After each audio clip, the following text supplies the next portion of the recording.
Halo semua, selamat siang. Assalamualaikum warahmatullahi wabarakatuh. Kita lanjut pembahasan kita yang sudah kita bahas di minggu lalu masih tentang inventory untuk mata kuliah pengantar akuntansi di pertemuan ke-13 ini dengan saya, Ibu Molina. Masih lanjutan cost flow assumption. Minggu yang lalu kita sudah bahas tentang FIFO, first in, first out untuk periodic system. Hari ini kita lanjutkan untuk average cost. Kalau yang minggu lalu itu yang FIFO itu lebih tricky ketimbang yang average cost. Kalau average cost ini lebih easier, lebih gampang ketimbang FIFO. Kalian bisa lihat dalam contohnya di sini. Yang pertama itu kita menjumlahkan dulu, kalian harus menentukan dulu berapa total dari unitnya. Dalam soal sudah kita ketahui sebesar 100 unit. Kemudian juga kalian harus mengetahui juga berapa cost of goods available for sale, yaitu sebesar 12.000 perkalian dari jumlah unit dengan total cost-nya, penjumlahan dari semua. Nah, setelah kita menemukan berapa total cost-nya, sebesar 12.000 tersebut kita bagi dengan total unit 100 sehingga ketemulah angkanya untuk weighted average unit cost-nya sebesar $120 per unit.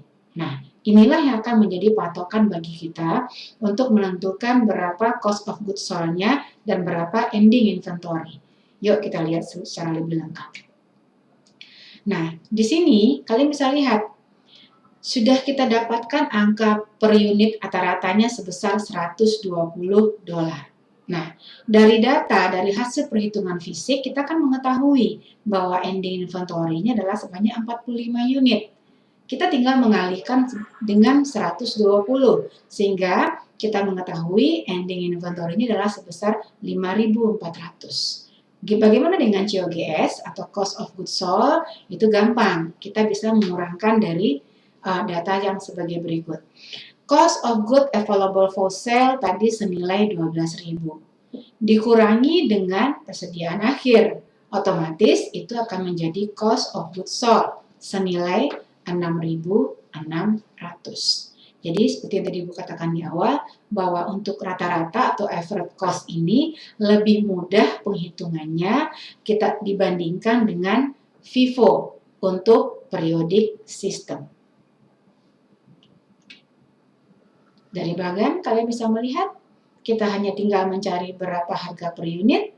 Setelah itu, harga per unit itu akan kita gunakan untuk menentukan berapa yang menjadi persediaan akhir atau ending inventory dan berapa yang akan menjadi harga pokok penjualan atau cost of goods sold. Tinggal hanya menggalikan dengan berapa masing-masing unitnya. Begitu. Nah, sekarang kita bisa melihat ada dua metode tadi nih. Ada metode FIFO, ada metode average. Apa sih dampaknya terhadap pajak untuk laporan keuangan? Nah, kita bisa melihat bahwa 60% dari perusahaan yang ada di dunia yang menggunakan IFRS, mereka lebih cenderung menggunakan average cost method. Dan 40% menggunakan first in, first out. 23% lainnya itu menggunakan yang metode yang berbeda. Mungkin metode yang berbeda yang lain selain dari yang dua ini. Berikut kalian bisa lihat, kalau kita menggunakan FIFO, maka net income yang diperoleh adalah sebesar 2.310, sedangkan untuk average itu hanya 2.030 dolar. Mengapa perusahaan umumnya menggunakannya average untuk pelaporan pajak? Karena semakin kecil laba, otomatis pajak yang dikenakan pun itu juga akan semakin kecil. Itu sudah hal yang biasa yang akan pasti perusahaan akan lebih cenderung menggunakan yang average cost. Kemudian, apapun metode yang akan digunakan oleh perusahaan, apakah itu special identification, apakah itu FIFO, apakah itu average, silakan. Perusahaan bebas untuk menggunakannya.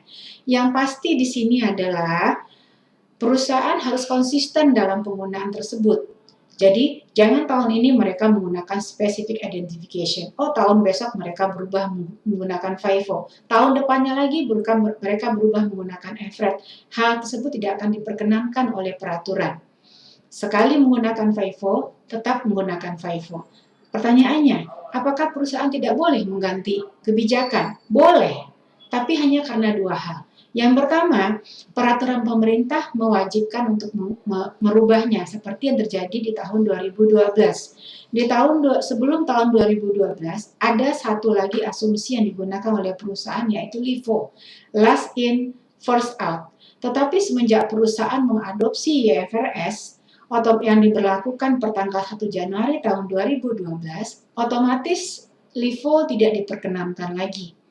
Oleh karena itu, perusahaan yang selama ini menggunakan LIFO atau last in first out, mereka suka tidak suka, mau tidak mau harus berpindah, apakah menggunakan FIFO atau menggunakan average. Alasan yang kedua untuk berpindah kebijakan adalah yang berhubungan dengan relevansi dan reliabilitas. Apabila perusahaan berpindah dari satu kebijakan, misalnya dari FIFO ke average, apabila perpindahan tersebut atau pertukaran tersebut menyebabkan informasi yang dihasilkan akan lebih reliable atau akan lebih bisa diandalkan, maka hal tersebut diizinkan. Akan tetapi, untuk tahun-tahun berikutnya, mereka harus konsisten penggunaannya sesuai dengan perubahan di tahun sekarang. Itu. Sekarang kita masuk ke sistem yang kedua. Kita sudah bahas sistem yang pertama yaitu periodik dengan menggunakan first in, first out dengan menggunakan average. Nah, sekarang kita lihat bagaimana kalau seandainya kita menggunakan perpetual inventory system. Kita lihat contoh yang masih dengan contoh yang sama, tapi dengan tanggal yang berbeda dengan pembelian juga yang berbeda. Beginning inventory 10 unit dengan harga per unit 100, dengan harga per unitnya 100, sehingga total cost-nya adalah 1000. Kemudian pembelian di tanggal 15 April, pembelian di tanggal 24 Agustus, dan penjualan di tanggal 10 September, dan pembelian di tanggal 27 November. Sehingga total cost-nya bisa kalian lihat di sini adalah sebesar 12.000. Saldo awalnya 10, pembelian 30 unit, kemudian pembelian lagi sebanyak 60 unit, sehingga total persediaan adalah di tanggal 24 Agustus adalah sebanyak 100 unit.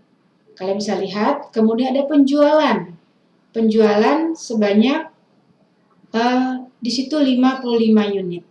Ya, sehingga saldo akhirnya itu sebanyak 5. Kemudian ditambah lagi dengan pembelian yang terakhir yaitu sebanyak 40 unit, sehingga saldo di akhirnya adalah sebanyak 45 unit. Nah, pertanyaannya, berapakah ending inventory cost-nya dan berapakah cost untuk penjualannya yang sebanyak 45 unit, baik yang menggunakan FIFO maupun yang menggunakan average. Kita akan bahas sebagai berikut. First in, first out.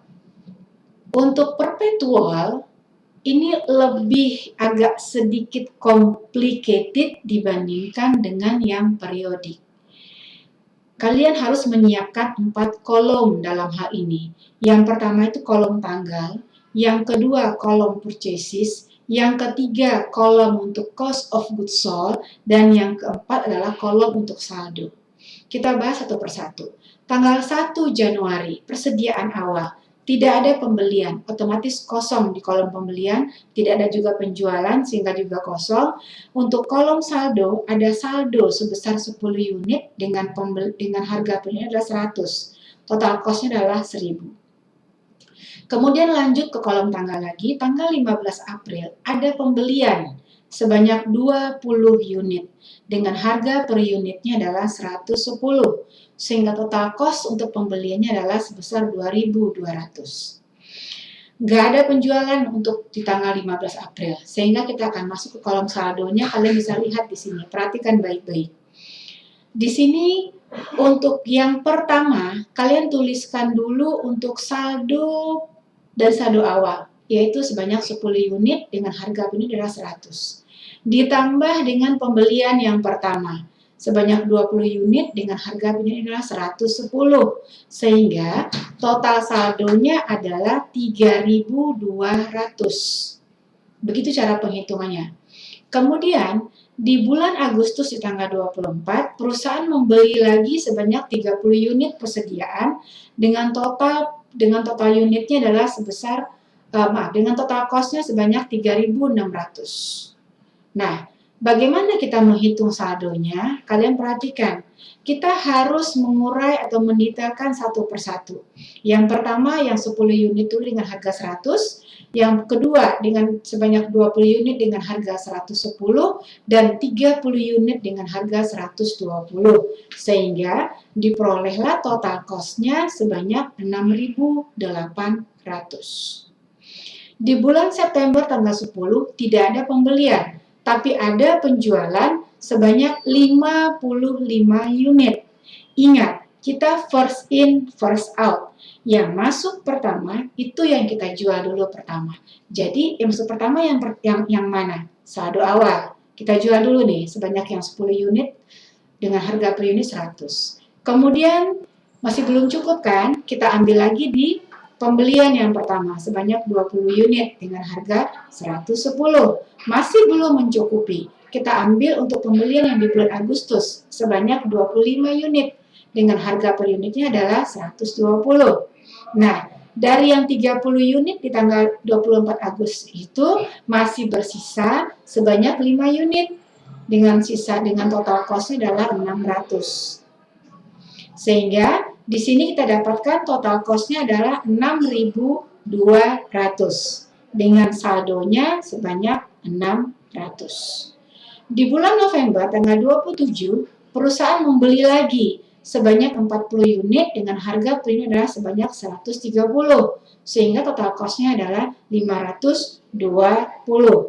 Dan tidak ada penjualan di tanggal ini, sehingga saldo akhirnya adalah yang akan menjadi ending inventory nantinya sebanyak 5.800, yaitu penjumlahan dari 5 unit 120 dengan 40 unit dikali 130 dengan nilai total adalah 5.300. Dan yang 6.200 pokok penjualan atau cost of goods sold. Nah, bagaimana dengan average? Kalian bisa lihat di sini. Average untuk tanggal 1 Januari tidak ada pembelian, tidak ada penjualan, otomatis langsung menjadi saldo sebanyak 100 unit, 1.000 dolar Hongkong. Kemudian pembelian kedua di bulan April tanggal 15. Sebanyak di sini kalian bisa perhatikan. Yang menjadi kuncinya di sini adalah kalian mesti perhatikan di sini. Untuk mendapatkan angka 106 ini adalah dengan cara kalian menjumlahkan 1.000 dolar ditambah dengan 2.200 dolar sehingga akan ketemu angkanya 3.200. Kemudian 10 unit ditambah dengan 20 unit ketemu angkanya 30 unit. 3.200 dibagi dengan 30 unit akan ketemu cost per unitnya 106.667. Demikian caranya. Kemudian di bulan Agustus tanggal 24 kita beli lagi nih sebanyak 30 unit. 30 unit dengan harga per unitnya 120. Dengan total cost-nya 3.600. 3.600 ini kita jumlahkan dengan 3.200. Ketemu angkanya 6.800. 30 unit kalian jumlahkan dengan 30 unit pembelian di bulan Agustus. Sehingga total unitnya adalah 60. 6.800 dibagi dengan 60 unit akan ketemu angka per unitnya adalah 113.33 dolar per unit. Nah, inilah yang akan menjadi acuannya. Di bulan September tanggal 20 dijual sebanyak 55 unit. Ini yang kita jadikan sebagai harga per unitnya. yaitu sebesar 113,33. Sehingga cost of goods sold-nya adalah 6.233 dolar Hong Kong. Nah, sisa saat ini per September 10 adalah sebanyak 5 unit dengan total cost-nya adalah 567. Di bulan November tanggal 27, perusahaan membeli lagi sebanyak 40 unit. Nah, kalian harus mencari dulu yang ini, 5.200. 40 dikali 130 sebesar 5.200. Ini kalian jumlahkan ke 567. Ketemu angkanya 5767 dibagi 45, sehingga cost per unitnya sekarang berubah menjadi 128,157. Angka inilah yang akan menjadi ending inventory di akhir tahun, dan angka inilah yang akan menjadi cost of goods sold di akhir tahun.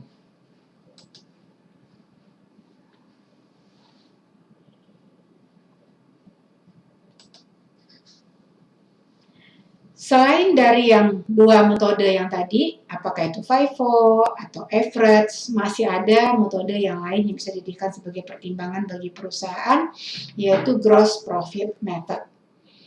Tapi pada umumnya, perusahaan akan lebih cenderung menggunakan dua metode yang tadi Ibu ajarkan, apakah itu FIFO atau average. Kalau gross profit, ini biasanya digunakan oleh perusahaan hanya di kondisi-kondisi tertentu, seperti misalnya ketika perusahaan tidak bisa lagi menghitung berapa ending inventory karena mungkin terjadinya kebakaran atau hal-hal yang lain sebagainya.